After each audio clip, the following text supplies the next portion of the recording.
Welcome to Reddit Aliens. 112 operators of Reddit. What's the worst or saddest call you've got? Not safe for work. Please remember to like, share, and subscribe. Aside from the stuff others already listed, like the CPR calls or being the last person someone talks to, which personally doesn't bother me much, there are some that have just stuck with me for various reasons. One was a call from a guy who had just shot his brother moments before the call. From what he said, his brother had some mental issues, and during an argument the brother snapped and started attacking the caller with a knife. The caller, not wanting to die, shot him in self-defense. What struck me in particular was the caller's tone of voice on the call. It's not something I feel like I can properly describe in words, but it was something like complete and utter despair for the whole situation. He truly did not want to kill his brother. Another was from an elderly caller that sounded a bit confused and nervous. She said she had been driving for 12 plus hours to get to a meeting at a conference center, but needed help with directions for the last bit to find it. The conference center's name wasn't ringing a bell for me, and after some digging, I found out that it was a couple states over. After it clicked and I realized she thinks it's in a different state. I made the mistake of telling her what state she's actually in, and that was the last bit of actual conversation we had. Everything past that was complete, pure hysterics. I guess she must have realized how much her mind was starting to fail her and just couldn't deal with it. With other hysterical callers, I've always been able to calm them down or at least get a few words out of them here and there, but there was absolutely nothing I could do for this lady. On top of that, she was in the middle of BF nowhere in the farmland part of the country, so a police response would take a long time on top of the lack of a specific location for her better than where the phone was hitting. Fortunately, some random passerby was a hero. Despite it being the middle of the night, he stopped, checked on her, and even took the phone from her to see who she was talking to. He gave me all the info I needed and even kept her company until the officers arrived. So while I can still remember the abject terror in her voice as she realized her mind was starting to fail her, it also restored a bit of my faith in humanity at the same time. My aunt used to be a 911 operator in a small town. She said the worst was a call that she didn't get. She worked night shift with one other woman, and 2 calls came in at once. One was a car accident, and the one of my aunt's lines was a woman complaining that her street wasn't plowed. She talked to her for a while to calm her down, but in the meantime, a 3rd call was missed. It had been a teenage girl calling because her stepfather was beating up her mother. She disconnected before my aunt could switch lines. Back then, there was no voicemail, but she called back and a man answered, saying she called by mistake. The stepfather ended up shooting the mother and her 2 kids, but the kicker is that it wasn't until hours after the call. So there would have been time for police to get there if she'd been able to answer the call. She's also not sure if her follow-up call was what set him off. This one is truly tragic to me, to think that someone was calling for help in a number that you always expect someone to answer and they just don't. Sorry. I just quit in January, but I was a 911 operator for 6.5 years. The call that sticks out as the worst is a murder that was actively happening. A son in his 40s was drunk and stabbed his mother, who was in her 60s, to death while her husband dialed 911. You could hear the grunting and the mother and father begging us to hurry up and then just screaming. When police arrived, the mother was dead and the father was still trying to pull the son off of his mother. Total response time was around 4 minutes. Son was sentenced to 40 years. Suicidal calls are usually the worst. Most just want someone to talk to and ask for help, but there are others who have made up their mind and just want emergency services to find them before their family does. You try to keep them talking long enough, but it doesn't always work. Definitely calls from family who did find them are the worst. Saddest call was similar, but was a woman who stopped mid-call and asked me, "Do you really care about the people you talk to?" Hard to explain the tone in her voice, but it was really sad. Is 112 the same as 911? I'm in the UK and answered emergency ambulance calls. Lots of sad and scary stories. I once took a call from a woman in her 50s who went to see why her son in his 20s hadn't come down for breakfast. She went up to check on him and found that he'd choked on vomit. They didn't know why he'd vomited, no alcohol or drugs in his system, and died. His bedroom was next to hers, and she was so devastated that he was so close to her and she hadn't been able to help him. His age and the way she was trying so hard to talk to me without busting into tears absolutely destroyed me. This was over 6 months ago, and I still think about it regularly. Took a phone call from a guy who'd been in a car accident with his very pregnant wife. Neither the baby nor the mother survived, unfortunately. The guy was in shock and quite calm initially, but eventually broke down on the phone, and I had to get a manager to step in to take over due to being so upset myself. A girl, maybe 15 I think, found her dad collapsed on the floor when she got home from school. I talked her through chest compressions until the ambulance arrived. Tried my best to keep her calm, but she screamed and cried, begging for help. She did an incredible job, but I believe her dad died in the end. I don't do the job anymore. Found the shifts to be unsuitable for me, but ultimately the emotional nature of the job was just too much and left me exhausted. Not an emergency services operator, but I worked for the retention department for a major cell phone company years ago. I got a call from this middle-aged sounding lady who told me she wanted to cancel her line entirely. Per my job, I asked her why she wants to cancel to try to offer solutions or to straight up bribe her into not canceling. And she said, "I'm dying soon, and I won't need my cell phone in hospice." I had to reach out to my supervisor to get approval to cancel the line for account holder death, and he told me I had to warn her that she's never be able to open another line with the company. She said that doesn't really matter anymore. I felt awful saying it and told her I was so sorry she was going through it.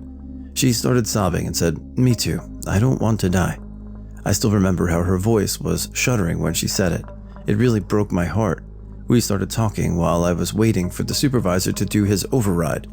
She talked about how she was trying to deal with loose ends as she could to make it easier on her daughter who had just had a baby. About how she was worried about her dog not adjusting as he was a senior dog and he'd been with her since she was a puppy. She said she hoped it didn't hurt too much before she went. I let her talk until she didn't have anything else to say, and she thanked me at the end and said she was sorry if she burdened me. I told her it was okay. She deserved to be heard, and we said goodbye. I cried in the bathroom for about 20 minutes after we hung up. You may not be a 911 operator or 112 or 999, but you were amazing. Thank you for what you did for that woman. 999 operator. The pandemic has increased our demand massively, but not for COVID symptoms. Huge increase in chest pains, breathing difficulties, and seizures in particular, and so our response times are badly affected. My worst call had called twice previously. First call was chest pains indicating suspected heart attack. Second was that her breathing was getting worse. When I answered, there was a lot of family members there, and she was having a seizure and wasn't breathing. While assessing her seizure, she went into cardiac arrest. I was instructing CPR for over 10 minutes and trying to keep all these family members calm to make sure she was getting the most effective compressions. Hearing all these people in fits of tears and the fact that she'd been waiting for an ambulance for around 2 hours from the first call and sadly didn't make it, it really made it stick with me. It was months ago and can still hear those screams of grief. Not my call, but I heard the ambulance dispatch for an infant not breathing on the road to the hospital. My guess is the parents were already taking the baby there when they stopped breathing. Ruined the rest of my night. 911 operator in the US here. I took a call from a guy who came home to find his brother hung himself from the ceiling fan. When trying to instruct him to cut his brother down, the family dog started guarding the boy's body. Absolutely broke my heart. They were both in their early 20s. I'm not a call taker, but I'm in the same line of work. There are two that really stand out. The first isn't a tragedy on the scale of others, but it was the small-scale heartbreak that really killed me. This guy, on his way home from work, saw a homeless man on the street, and it was horrific weather, biting cold, howling wind, and wet. He brought him in, gave him dinner, wanted to wash his clothes, and give him a shower and a place to stay for the night. The homeless guy was hopped up on drugs and started smashing the place up after dinner. Kind citizen had just had his house done up and got his kindness rewarded with that. Just reading the job, not even being on the call, you could see the heartbreak and the loss of faith in humanity. The other, a suicide. They're always rough, but for some reason, hanging seems to hit harder and seem a little bleaker to me. This one was a 14-year-old girl who had hung herself, and hearing that really made my eyes sting. I had to leave the room when I found out she had a twin. A friend who works for 911 told me this story recently. A woman called in a frantic state. She and her husband were driving down a residential street on a normal, clear day in the neighborhood when a man rolled a bowling ball into the street. She ran over the ball and it got stuck underneath. She stopped. Her husband, the passenger, got out of the car and went underneath to remove it. As this is happening, the male who threw the bowling ball was hiding behind a parked car nearby, ran up to her car, opened her door, and stole her purse. In a panic, she jammed on the gas and ran over her husband. She panicked again, put it in reverse, and ran him over a second time. When she got out of her car, she called police. She was screaming, but my friend could also hear her husband talking to her. She was screaming and kept saying how sorry she was. He was totally calm and kept telling her it was okay. He didn't sound hurt at all, and my friend thought he wasn't injured. When officers arrived, they determined his chest was crushed and died shortly afterwards. He was probably in shock when she heard him. The male who threw the bowling ball fled, but turned himself in later that day. Horrible. I wondered what the charge was for this. Was it vehicular manslaughter on the guy who rolled the ball even though he wasn't driving? Or manslaughter, I guess, right? Previous 911 operator from North Dakota here in the US. I had a call from some frantic parents of children saying that the woman who was driving them, their aunt, was supposed to have driven them to school for their choir concert. Children were both under the age of 5. They said the kids were no-shows, and when they called the aunt to see where they were, the children answered crying and panicked. No idea where they were, but they said the driver fell asleep. We now know that she passed out from a diabetic blood sugar crash. The vehicle was still upright but off the road. Before the parents could walk the kids through calling 911, their phone died. It took over 40 minutes for Verizon to call back with a ping location. Children were in the car for over an hour with a dead woman, unable to do anything but wait. Kids were okay though. Thankfully, the wreck wasn't bad and the weather was warm. Good. I was a 999 operator when I was 20 years old. It was my first proper job, and I'm now 22 and have since left. There are so many things that stick with you. I had a call from a dad who walked in to find his son hanging. He was so distressed, all he could do was apologize to me. He could not even remember the address as he was so shocked. He tried to cut him down but couldn't. The son, 6 years old child, was with him. I also had a call from a 16-year-old girl who had been told online that her boyfriend had just dumped off a building, and she wanted to know if this was true. She told me this name, and I immediately knew it was him, as the person sitting next to me had taken a call from someone at the scene. The distress in her voice was something I'll never forget. I work for 000 in Australia. Overall, I'm an absolute shit magnet, so I've got my fair share of horrible calls, but there's a couple of standouts. Talking to a young dad through CPR on his 8-month-old child, that was the worst. The child had obvious ongoing health issues and sadly didn't make it, but I had to go on a bit of a walk after that one. The worst part was he started talking to the kid halfway through doing the CPR, and I got my hopes up that things weren't as serious as they first seemed. But it was just his other kid that had walked in and was trying to remain calm in front of. The other was a young couple. The boyfriend came home to find that she had committed suicide. Nothing out of the ordinary in the scene of things, but I think as they were close to my age, that one hit home a little bit harder. There's lots of rewarding calls too, but sometimes the sad, horrible ones stick around. I am not a 1112 operator, but my uncle is, and this is a story he told us. A little girl crying and saying that her dad was beating her mom. She was only 8 years old, and yet she knew to call the authorities. At some point, a man yelled, "What are you doing? Give me the phone." And she started screaming. By the time police arrived, the mother and daughter had been killed, and the father hanged himself. I have a friend that is a firefighter, and his wife an operator. They were on the same shift that day, but their work building is quite far from each other. She answered a call from a suicidal woman that was claiming to set her own vehicle on fire with she inside it. My friend told his wife came traumatized that day because the woman was screaming in pain while burning inside the vehicle, and she couldn't do anything except deploy the firefighters. The woman managed to give the location, but it was late. When his wife told him the story, he told her that he was one of the firefighters that had been deployed. He never told her the state of the woman. She just knew she died. But he told me that he won't ever forget the smell of burned human flesh and the fact that the woman melted onto the driver's seat like she was the seat. This happened in Portugal, quite near where I live as well. I saw the dark smoke on the sky half a kilometer away, but since I live next to a forest, I thought it was someone burning trash, as it happens a lot.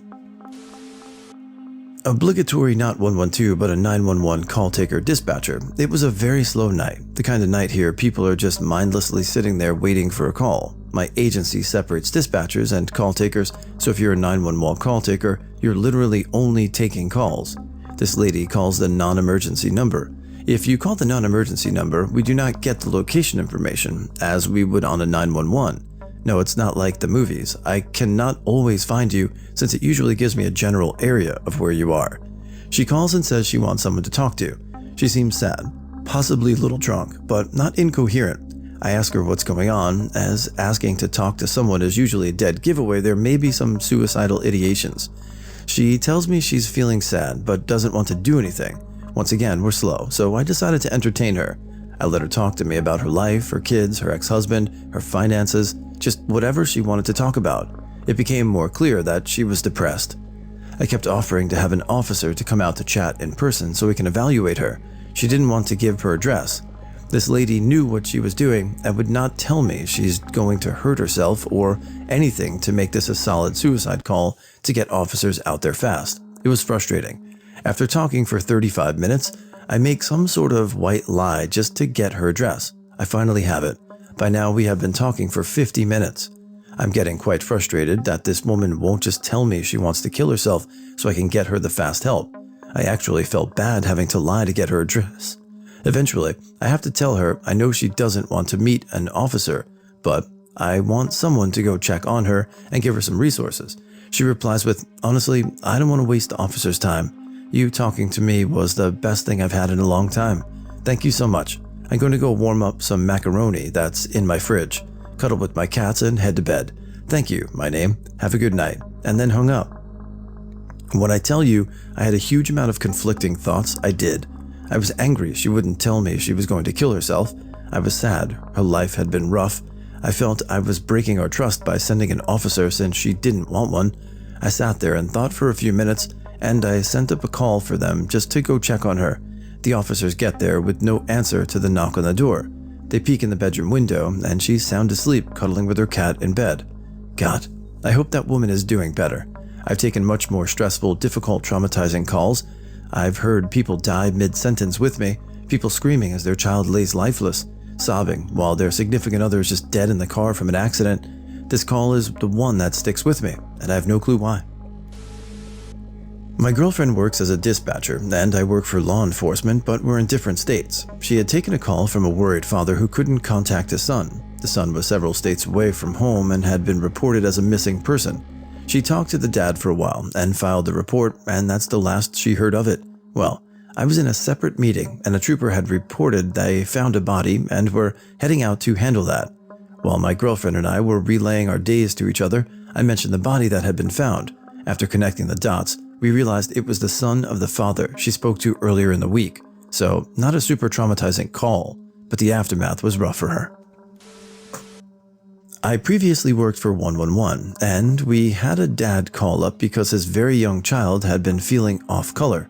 For anyone that has used the 111 service, you already know that the person you're calling about absolutely must be awake for the call. Told dad that, and he tried to wake the kid up. Turns out he couldn't. I had to spend about 10 to 15 minutes coaching the bloke through CPR on the phone until an ambulance arrived. I've never felt anything even close to how I felt during and after that call. I never found out the outcome. I left not long after. Took a 911 call months ago from a teenager stating his mom is not breathing. We started doing CPR, and 15 minutes in, we were still going. He was doing it amazing and not crying and just listening while doing CPR.